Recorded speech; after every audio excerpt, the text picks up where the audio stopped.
Saludándoles atentamente su amigo José Manuel Marmolejo Delgado en nuestro programa Hace algún tiempo en ese lugar, de esta gran estación OMV Radio en Ecatepec de Morelos, Estado de México. En nuestra anterior sesión estábamos hablando de la situación que vivía México en los años 20 del siglo pasado.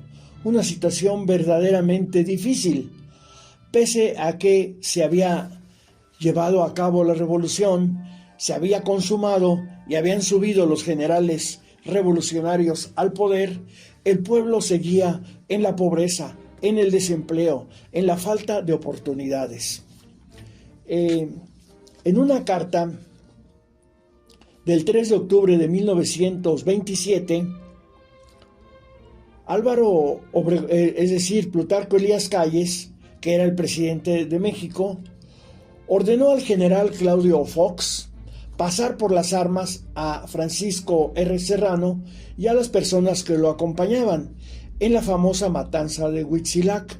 Francisco R. Serrano, junto con Arnulfo R. Gómez, que también fue asesinado, eran los contendientes a la candidatura presidencial de Álvaro Obregón, que se estaba reeligiendo, pisoteando el principio revolucionario de sufragio efectivo no reelección. Al final también asesinaron a Obregón. Es decir, los tres candidatos a la presidencia de México fueron asesinados.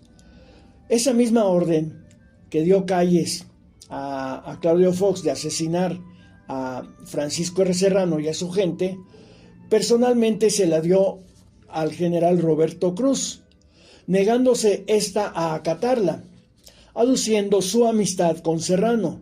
Por eso el que la cometió fue Claudio Fox. Años después, Roberto Cruz fue cesado de su cargo de inspector general de policía para ser sustituido por un obregonista, Ríos Certuche, en el caso León Toral. El mismo general Roberto Cruz, en marzo de 1929, participó en la insurrección escobarista en contra del gobierno de Emilio Portes Gil. Para limpiarle el camino a Obregón, Calles bañó de sangre al país. En Torreón, el teniente coronel Augusto Manzanilla y 16 oficiales fueron fusilados, así como el general Agapito Lastra y Luis Álvarez Otaduy en Zacatecas. Ultimaron a los generales Alfredo Rodríguez y Norberto C. Olvera. En Pachuca fusilaron por sospechas de antireeleccionista al general retirado Arturo Lazo de la Vega. En Chiapas, al gobernador Luis Vidal, hermano del general Carlos A. Vidal, victimado con Serrano. En Nuevo Laredo, al general Óscar Aguilar. En Tabasco, a los generales Horacio Lucero y Francisco Bertani. Cuando Toral estaba en la cárcel, una mujer joven y bonita pidió permiso para saludarlo. «Permítame, señor, darle un beso en la frente», y después pronunció con los ojos llenos de lágrimas: «Gracias, muchas gracias, que Dios lo bendiga». Y se fue de México para siempre. Era la esposa de Arnulfo R. Gómez. Bueno, como ustedes saben, León Toral fue el asesino de Obregón, y a Arnulfo R. Gómez también, pues los obregonistas o el propio Obregón ordenó su asesinato. Entonces la viuda de Arnulfo R. Gómez fue a darle un beso en la frente al asesino de Obregón, León Toral, agradeciéndole el haber desaparecido a un individuo tan nefasto como Álvaro Obregón. Y después la viuda se fue del país. En su informe de 1928, Plutarco Elías Calles expresó que los asesinados merecían el castigo. Los de Huitzilac y Arnulfo R. Gómez. Eran antireeleccionistas o sospechosos de serlo. Es decir, estaban en contra de la reelección de Álvaro Obregón. Todos los candidatos a suceder a Calles murieron asesinados. Yo pienso que Calles fue, si no de derecho, sí de hecho, presidente de México del 1 de diciembre de 1924 al 31 de julio de 1935, dice González de la Garza. Es decir, González de la Garza sí creía en el maximato, a diferencia de Anguiano, que decía que Calles en realidad no había sido el poder tras el trono durante estos 10 años. Ahora nos vamos al número 4141 del sábado 21 de julio de 1928, al periódico Excelsior, que en su primera plana publicó esta nota. Llamamiento que hace el general de guerra, el general secretario de guerra, general Joaquín Amaro, al Ejército y Armada de la República. Pide que respeten en todas sus partes las recientes declaraciones del primer mandatario de la nación como si fueran propias. Expresa que el caudillo máximo del movimiento social del país fue muerto vilmente por un ciego instrumento del clero. Siempre ha existido la teoría de que el asesino de Álvaro Obregón, José de León Toral, fue manipulado por el clero católico para cometer ese crimen, así como la Iglesia Católica había declarado la guerra al Estado mexicano, la famosa guerra cristera que tanto daño hizo al país. Joaquín Amaro hacía llamados a los soldados y marinos para cumplir con su deber y con el honor, tal como se había expresado en los hechos, ya que la conducta ejemplar del Ejecutivo había causado el fracaso de cuanto movimiento rebelde ha surgido de 5 años a esta parte.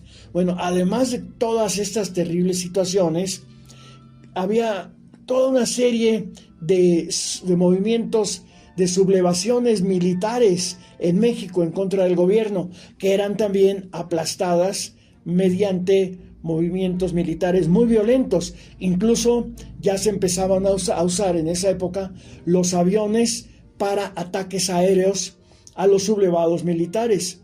Atacaban a los sublevados militares desde el aire y también a los cristeros.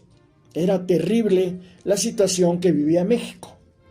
Invitó a los soldados y marinos a que le demostraran a Calles que eran dignos de la confianza que se les tenía. Decía que el caudillo máximo, o sea, Calles, de nuestro gran movimiento social, más bien Obregón, había muerto a manos de ese ciego instrumento del clero católico.